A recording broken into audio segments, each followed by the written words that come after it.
Welcome to the evening edition of the Babe Bus, a never before seen part of my day, typically because the face is off, the hair is off, and I'm usually in my pajamas. But I have a candle. Where's my hand? I went and bought a candle. Not because I wanted it to smell like hibiscus in here, but because it's so damn cold outside that I need a little bit of heat because the heater doesn't work unless I have shore power. It is kind of giving off a little bit of heat. And then and this doesn't matter what temperature it is outside, my obligatory bucket of hot tea. Earl Grey, milk in after the water. Thank you very much. And soon I will have on my Tinkerbell bathrobe. Anyway, this is kind of how it goes at night. I take down the desk. I've got my laptop. I'm sitting on my fuzzy fridge. I usually have my pajamas on, and it's time to get some work done. So I just got the footage from the guys that I ran into in the church in Gary. And let me be very clear. While it ended up being fantastic, I was scared to death when I ran into them. 1, it's Gary. And 2, abandoned building. And 3, I was severely outnumbered immediately. When you run into people face to face, you kind of size each other up, but they were kind of like surveying the land. So I had guys behind me, guys on both sides of me, and guys in front of me. And I was like, shit. I mean, I had no plan. There was nothing. If it had gone bad, there was nothing that I could really do.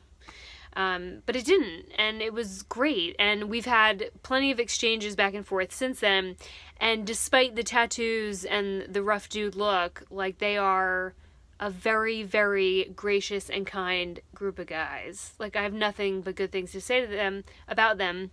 And the irony of all that is that if I walked by them on the street, I would just keep walking, and they would walk right past me, and we'd probably think that we had nothing to stop and talk about. And because we ended up in this most bizarre encounter, I would say that, like, a new friendship formed under circumstances that don't usually happen. And maybe that's how that had to happen. Anyway, they sent me the video. I'm going to show you. They've not released it to the public yet, but they said that I could use parts of it in my video about Gary. And I mean, I don't really listen to rap, and if you don't either, that's fine, but it's not really about the rap. It's just about, how this all came to be. And you're going to see parts of the church in this. And the great news is that they swear more than I do, so I feel like like a saint comparatively. But let me spin this baby around and see if I can show you some of this. Let's see what we got.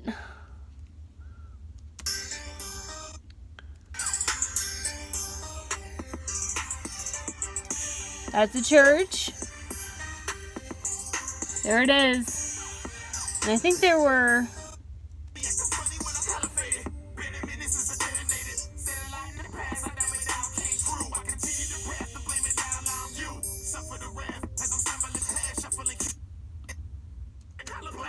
That's it.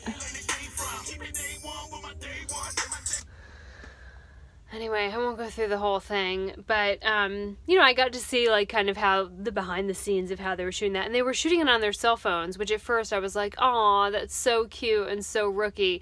They were shooting it in 4K. I mean, it's really, really crystal clear video, well done. And then they edited it on their cell phones, which I was like, wait a second, why am I staying up until 3 a.m., with this whole contraption when you all are shooting music videos on your cell phone?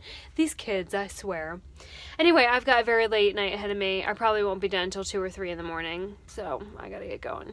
But, little sneak preview of Casey's brief stint in time as an executive music producer. I'll see y'all later.